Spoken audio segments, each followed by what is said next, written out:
আজ সকাল সকাল উঠে পড়েছি, অনেক দিন পর ব্লগ বানাচ্ছি। সকাল তো অনেক তাড়াতাড়ি উঠেছি, বাজারে গেছিলাম, তারপরে এখন অনেকটাই বেলা হয়ে গেছে, 11:30 বেজে গেছে। তো আজকে রান্নাঘর থেকেই ব্লগটা স্টার্ট করছি, কারণ আজকে এখানে রান্না করতে চলে এসেছি, তুতলে যাচ্ছি তাড়াতাড়ি বলতে গিয়ে। যাই হোক, রান্না করছি, কি করছি না করছি সব কিছু তোমার সাথে শেয়ার করব। আর খুব ইন্টারেস্টিং হতে চলেছে এবারের ব্লগগুলো, কারণ কিছু কারণ তো অবশ্যই আছে। তো চলো দেখতে থাকো ব্লগ, তাহলে জানতে পারবে কি হচ্ছে না হচ্ছে, আর এখন আমি কি রান্না করছি সেটা তোমার সাথে শেয়ার করবো। চলো, এখানে তোমরা দেখতেই পাচ্ছ বেশ অনেকটা কোয়ান্টিটি চিকেন কিনেছি আমি, 2 কেজি আছে। হ্যাঁ, 2 কেজি চিকেন আছে। আর আজকে আমি একটা স্পেশাল মেনু মানে আইটেম বানাবো, সরি মেনু না আইটেম বানাবো।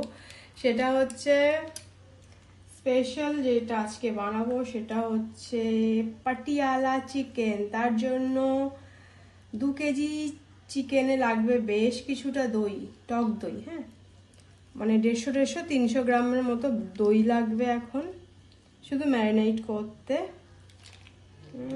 একটু বেশি দই দিলে আমার তো খুব ভালো লাগে গ্রেভিটা। জানি না, জায়গাটা হয়তো একটু ছোট হয়ে গেল, তো দেখা যাক। ম্যারিনেট করতে মাখাতে একটু অসুবিধা হতে পারে। টক দইটা দিয়ে দিলাম। এবার দেব, এবার দিয়ে দেবো একটু নুন, 1 স্পুন হাফ দিচ্ছি, পরে দরকার লাগলে দেওয়া যাবে। দই তারপরে নুন দিয়ে দিলাম, আশা করি তোমরা ক্লিয়ার দেখতে পাচ্ছ। এবার দেব আদা রসুন আর গোলমরিচের পেস্ট, ঠিক আছে? বেশ অনেকটা, কারণ চিকেন যেহেতু অনেকটাই। সব মশলা ভালো করে এবার মাখাতে হবে, মাখিয়ে ম্যারিনেট করে রেখে দেবো বেশ কিছুক্ষণ। পাটিয়ালা চিকেন অনেকদিন আগে একবার বানিয়েছিলাম, চট করে আমার অন্যরকম চিকেনের আইটেম বানানো হয় না, কারণ আমার বাড়ির লোক সেই মানে আমার বাবা তাও একটু ভালো, মানে আর একজন আছে সে তো শুধু আলু দিয়ে কষা কষা ঝোল ছাড়া কিছু চেনে না। যাই হোক, বেকার বলে লাভ নেই, যে যেটা ভালোবাসে। যাই হোক, এবার আমি এটাকে ভালো করে ম্যারিনেট করা তো হয়ে গেছিলো, তখন ফোনটা বন্ধ হয়ে গেছিলো, স্টোরেজ ফুল হয়ে গেছে বলে। যাই হোক, এখন আমি পুরো এতগুলো পেঁয়াজ কেটে নিয়েছি পুরো কুচি কুচি করে। তো যাই হোক, এবার আমি বলে দিই কি রান্না করছি, তাহলে তোমরা বুঝবে না যে কি করছি, এত পেঁয়াজ কেন লাগবে।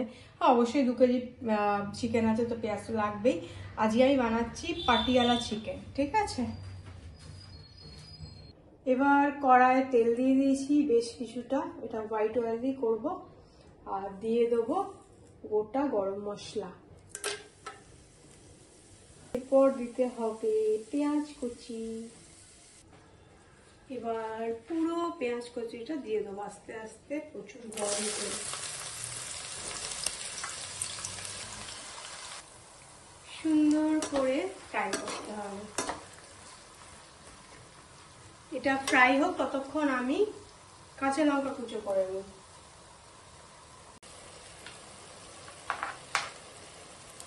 পেঁয়াজটা সুন্দর ভাজা হচ্ছে, এখন দিয়ে দেবো একটু বেশি করে কাঁচা লঙ্কা, কারণ কাঁচা লঙ্কাই শুধু দিচ্ছি, গুঁড়ো লঙ্কা একদম দিচ্ছি না। জানি না কতটা ঝাল হবে, আমি তো অনেকটাই দিয়েছি, যাতে একটু ঝাল হয়, কারণ মোটামুটি সবাই বড়,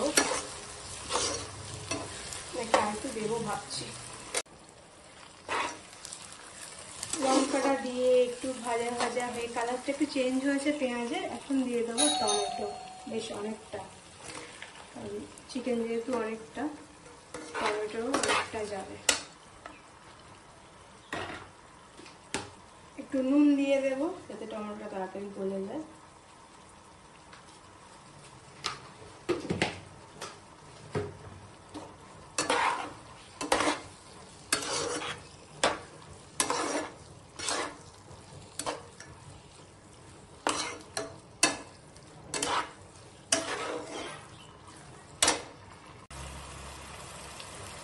আমি কিছুটা কসুরি মেথি মানে মেথি পাতা আর কি আমি ভিজিয়ে রেখেছিলাম, এটা এখন দিয়ে দেবো।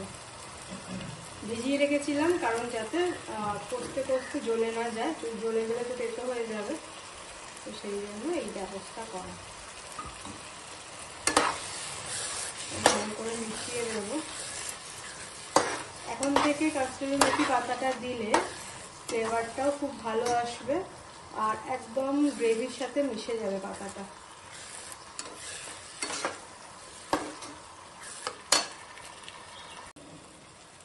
টমেটোটা একদম গলে গেছে, সুন্দর দেখতে পাচ্ছ। এবার দিয়ে দেবো আমার না ম্যারিনেট করা চিকেন। অনেকটা চিকেন, নাড়তে পারবো তো আস্তে আস্তে। আমি নাকি চিকেনকে বলছি আস্তে আস্তে, কি অবস্থা আমার।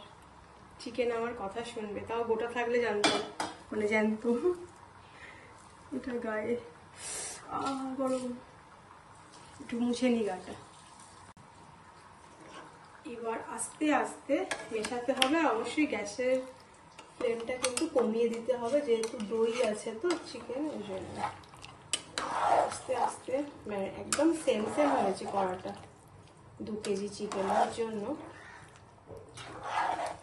আর একটু বেশি হলেই আর আমি নাড়তে পারতাম না।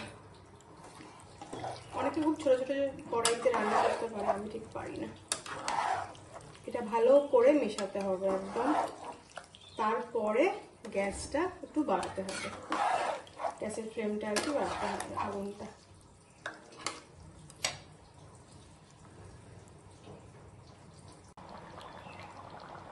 চিকেন থেকে জল ছেড়ে দিয়েছে।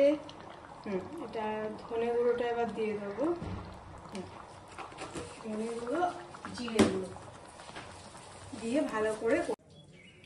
ভালো করে মিশিয়ে দিয়েছি। এবার একটু রান্না হোক এইভাবেই, তারপরে জলটা ছাড়লে তারপরে যা করার করবো। একটু জল বেরোবে আর কি, যেহেতু চিকেন থেকেও জল বেরোবে আর দইও আছে এর মধ্যে।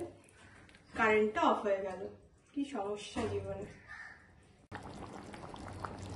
চিকেনটা একদম 15-20 মিনিট ঢেকে সেদ্ধ করে নিয়েছি। এবার কাজু বাটাটা দিয়ে মিক্সড করব, একটু গ্রেভিটাও ঘন হয়ে যাবে। আর সাথে আরও একটা জিনিস অ্যাড করবো একটু পরে, দেখতে থাকো। ওটাই হচ্ছে মেন পাঞ্চ, আরও টেস্টি হবে তার জন্য। মেন পাঞ্চটাই রেকর্ডিং করতে ভুলে গেছি। যাই হোক, ওটা হচ্ছে মাখনের মধ্যে কিউব করে কাটা ক্যাপসিকাম, লঙ্কা আর পেঁয়াজ ভেজে দিয়ে দিলে রেডি। হ্যালো হ্যালো হ্যালো সবাইকে, আমি চলে এসেছি আর হাওড়া স্টেশনটা। বলছিলাম যে আমরা একটা কিছু প্ল্যান হচ্ছে, তখন তো বলা হয়নি, ব্লগ করাও হয়নি, এক তো ব্যস্ততার মধ্যে। তো আমি আর আমার বাবা 9টার সময় চলে এসেছি প্ল্যাটফর্মে। 10টা না 11টায় ট্রেন, এখনো কেউ আসেনি। আমরা সবার ফার্স্টে এসেছি, দুজনে দাঁড়িয়ে আছি, আপাতত বসে আছি। এই যে কখন আসে তারপর জানতে পারবো ট্রেন কটায়, কোন প্ল্যাটফর্ম, কি ট্রেন, কিচ্ছু জানি না, টিকিটও নেই আমার কাছে। তো ব্লগটা এখন থেকে শুরু করছি। কোথায় যাচ্ছি টিকিটটা হাতে পেয়ে জানাচ্ছি।